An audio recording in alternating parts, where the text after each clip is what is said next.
and in today's episode, we're gonna wrap up this series. We're gonna have the semi-finals of the World Cup where Brazil will be going up against Argentina in today's episode, the Super Classico. And if we manage to knock out Argentina, we'll be playing in a World Cup final up against Spain, which is gonna be epic. So I'm hoping we can have both those games in today's episode. But first, we need to deal with Argentina. Argentina is not going to be an easy opponent at all. Well, I guess we know why Spain are doing so well at the World Cup. Oyarzabal continues to score goal after goal for them. 8 goals in 6 games.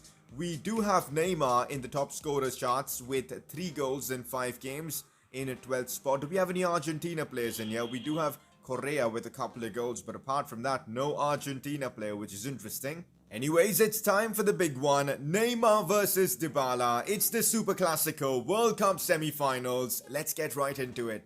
Here we go, time for the Super Classico, Argentina versus Brazil. And this is the team that I've gone for. Vinicius, Gabriel Jesus and Rodrigo up top. Neymar captains the team and starts for me in that cam role. We've got Casemiro as well. I had to make a big decision between Arthur and Coutinho, but I've gone with Arthur because in this formation, I feel like having that extra balance in midfield could be key, and that's why Arthur starts. We'll use Coutinho as a super sub. Telles, Militao, Marquinhos and Emerson at the back with Edison in goal. This is it, guys. This is it. Our chance to be in a World Cup final. But first, we need to knock out Argentina. Oh wait, interesting. Argentina do have Leo Messi and he's starting and captaining this side and playing in that cam role. But Dybala is wearing the number 10. This makes no sense at all. But Messi is a part of the Argentina squad here at the World Cup. So we're actually going to get Neymar versus Messi in the World Cup. That's going to be epic. Lautaro Martinez, Dybala. This side is incredible. Their defense is a bit dodgy, but apart from that, it is an incredibly good side.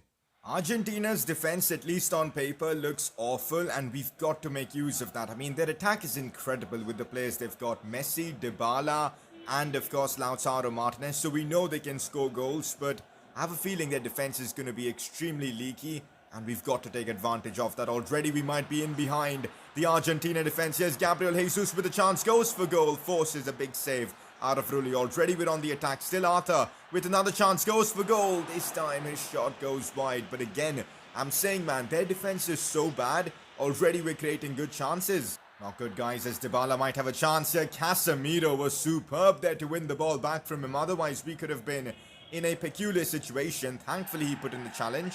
On the attack we go. Arthur looks for Neymar now. Go on, Neymar.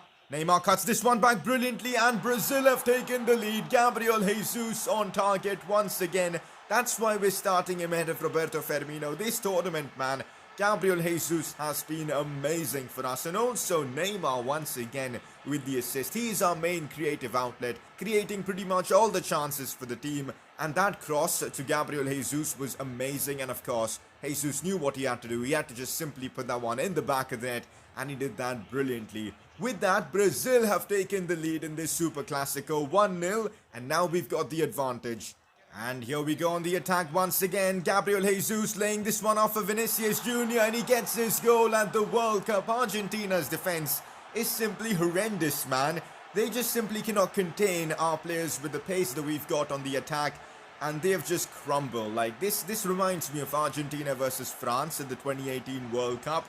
That's how bad Argentina have been in this one. We're completely dominating them. We're using our pace effectively. And because of that, we've made it 2-0 against Argentina in what, 20 minutes? This has probably been our easiest game so far at the World Cup. And it's against Argentina. What on earth are they doing?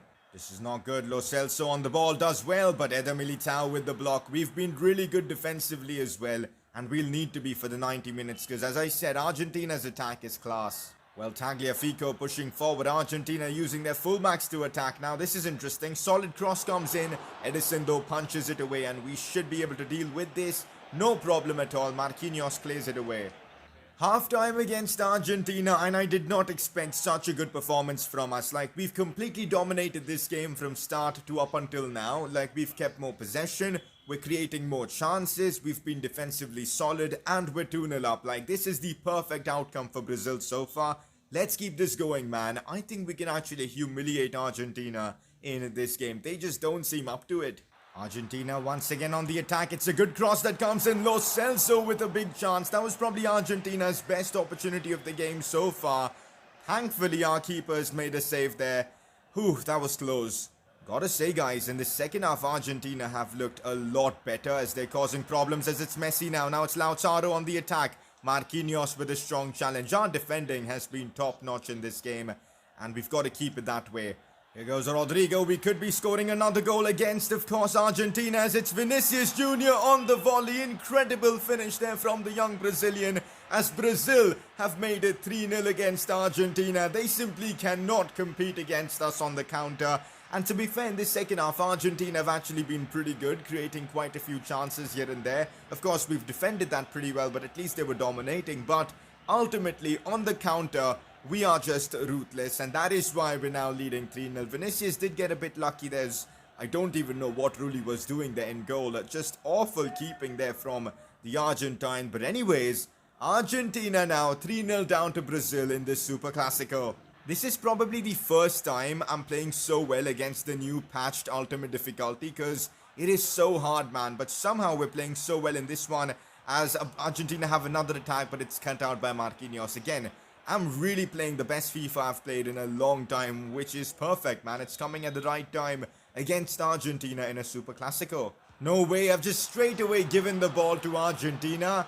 That is so annoying, man. The amount of goals I concede in this way, where, you know, the opposition just put a ball in and I try and clear it. Instead, it goes right back to my opponent. Like, look at this. What even is this game, man? This is just such a bad game, like, honestly. And there you go. Argentina get themselves one goal back. It's so undeserved because we've defended so well in this game so far. Full time, and we've knocked out Argentina from the World Cup. Completely deserved, because we were that good in this game. We were so much better than them. And I'm a bit annoyed that we conceded that stupid goal. But apart from that, we were perfect, man. Vinicius Jr. scoring a brace. Gabriel Jesus on the score sheet. 3-1.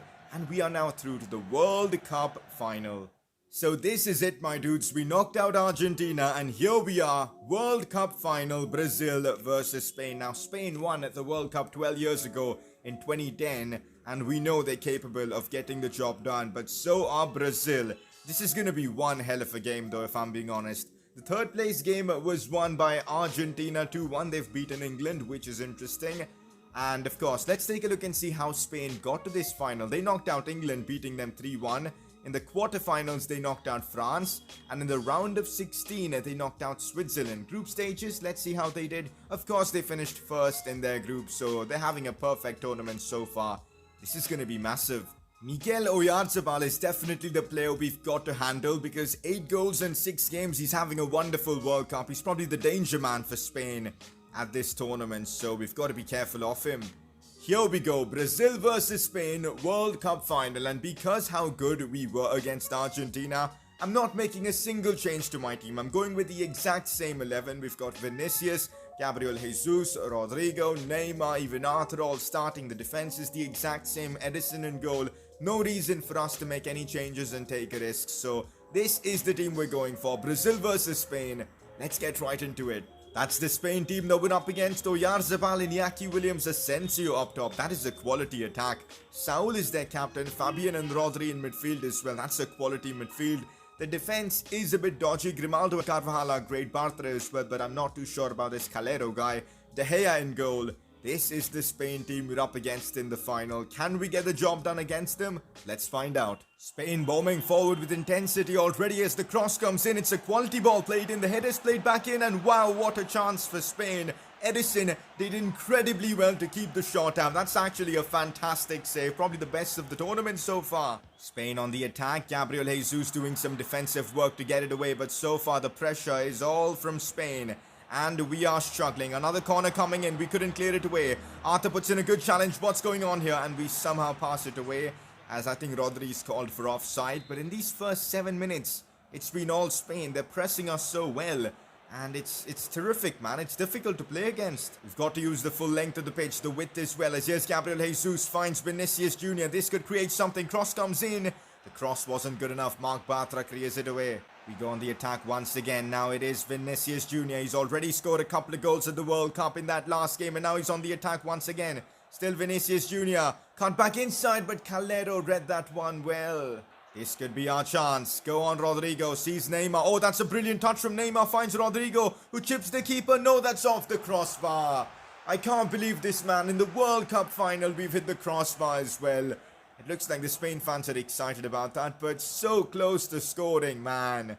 That is tough. What an attempt, though, from Rodrigo to try and chip the keeper from there. That's commendable. Oh, we've won the ball there. That's incredible. A complete mistake from Spain. I cannot believe this. David De Gea has messed up. And because of that, we've scored. I'm still in shock, guys. To score a goal like this in a World Cup final, what on earth has David De Gea done? When he plays for Spain, he's a fraud, guys. That's the best way to put it. Even in game, he's making mistakes for Spain. Like, what on earth was that? We'll never score an easier goal in a World Cup final than that. Gabriel Jesus receiving a gift from David De Gea, and of course he was going to convert that. Such a weird goal to score in a World Cup final, but honestly, I'll take it. 1-0 Brazil, and I've got to say this might have been against the run of play because Spain were dominating before this, but what on earth was that for a mistake from De Gea? 1-0 Brazil though. Half-time at the World Cup final, and incredible scenes as we took the lead in the most ridiculous way. I still cannot believe they just gifted us a goal like that, but oh well, we'll take it and we move on into the second half. Our job now is to defend well, keep the scoreline as is, potentially add to it. I definitely feel like we can win the World Cup. This is not good, guys. Oyarzabal has broken through. He's the top scorer at the World Cup. This one lays off to Rodri, who shoots, but Marquinhos with the block once again. And a good challenge on Saul. But we've given the ball back away. No, this is not good, guys. Still Saul on the attack for Spain. Still Saul, but Militao with the strong challenge. Oh, God. That was intense. Here's Asensio, but he's not getting past Marquinhos, who's been a rock at the back for us in this episode, as Arthur plays this one into Rodrigo beautifully. Rodrigo looks to find Neymar. Neymar slides in and almost makes it 2-0 for Brazil. That was a big chance, man, that we should have taken. Neymar missing a big opportunity in the World Cup final. Hopefully this won't come back and haunt us. That should have been 2-0. Oh, here we go. Spain committing way too many players forward, and we're taking advantage of that. Here's Gabriel Jesus, goes down outside the box. And that's got to be a red card. Gabriel Jesus was 1v1 against this Spain keeper. If that's not a red card, I don't even know what to say. Referee, send him off, ref. You've got to send Saul off. That's a clear red card as it gets. Has he been sent off? I'm not too sure about that, but we're definitely going to get a free kick in a great position. Is that a red card or not? Yes, it is a red card. Saul has been sent off. And now it is a chance for us to maybe try and curl this one in. Can Neymar score in the World Cup final with a free kick? Please, Neymar, put this one in. It's beautiful from Neymar. It's absolutely sensational. In a World Cup final, we've scored a free kick like that. Brazil lead 2-0. Spain are done for. They're a man down as well now. No chance for them. Neymar with a sensational free kick to give us a 2-0 advantage. Now, Saul's mistake of fouling Gabriel Jesus looks utterly stupid because he's now put his team a man down, and we've converted from the free kick as well. Brazil lead 2-0. The World Cup is coming to Rio. Still Oyarzabal beats one, puts this one for Iñaki Williams. Edison came forward and collected that well. Again, defensively, this has been a masterclass from Brazil. Pablo Fornals tries to beat one, does so. Casemiro puts in a strong challenge, but Grimaldo might still have a chance. Alex Telles can't clear it away. It's still Grimaldo who goes for goal. Marquinhos once again with the block. He's been monumental for us throughout this tournament. What a player, man. What a defender to have. And it is done. Brazil are world champions once again. We've won the World Cup. We took this Brazil job with only one aim, which was to win the World Cup, and we have succeeded. It was a tough tournament for us, man. The group stages were tricky. Then we had some interesting knockout games where we had to get through with a 90th minute winner, but ultimately we made light work of both Argentina and Spain, and deservedly so. This Brazil team are crowned as world champions. We've won the World Cup with Brazil. So it is now time to see Neymar lifting the World Cup trophy. What a moment this is for his career. Is this going to happen in real life? I'm not too sure, but in game, we've made it happen. Neymar lifts the trophy for Brazil as Brazil win at the World Cup for the 6th time in their history. We did it, guys. We absolutely did it. Brazil are with the World Cup here. As you guys can see, a photo with me and Edison and the World Cup trophy. What a lovely moment. Mikel Oyarzabal takes home the World Cup's golden boot with 8 goals in 7 games. And assist-wise, Neymar takes home the top assisters trophy with 5 assists in 7 games. That's actually a very good record to have. Before we wrap up today's episode and wrap up the series, time for you guys to make your vote count and vote for the best player of this tournament so far. 2 nominees for this, first one being Neymar. He had to be nominated. 5 assists, top assister of the tournament. He scored a beautiful free kick in that final and was so influential throughout the course of this series. So Neymar gets in on the nominations. Your second nominee is going to be a defender. I was so torn between him or Gabriel Jesus, but I've gone with Marquinhos for the nomination simply because of how good he was defensively for us. Up next, of course, this weekend we begin the AC Milan career mode, and that's where we'll be continuing our journey, which should be a lot of fun. But in the meantime, hopefully you guys enjoyed this mini series on the channel. I'm so